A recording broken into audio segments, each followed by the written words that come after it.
लगै छै। हम चमचम मैथिली गीत में अहाँ समस्त मिथिलावासी के स्वागत करै छी। तऽ आइ हम एलहुँ हँ जे 2025 में जितिया कहिया छै। तऽ 2025 में सितंबर में 13 तारीख के शनि दिन नहाय खाय के और माछ मरुआ रोटी और पितरैन खाय रहै छै। सितंबर में शनि दिन 13 तारीख और रवि दिन 14 तारीख के उपास अछि।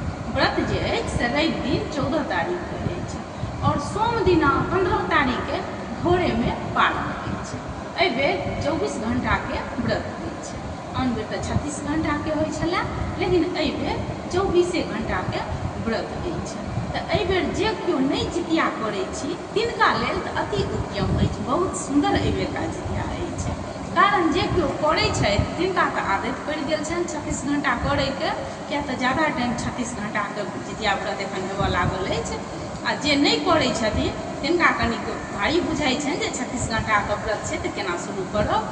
तऽ एहि बेर शनि रवि सेहो पड़ि गेल, जे नहाय खाय के शनि दिन अछि और व्रत रवि के और 24 घंटा के सेहो अछि। तऽ दुए साँझ के भेल जितिया, तऽ बड्ड सुंदर एहि बेरका छै।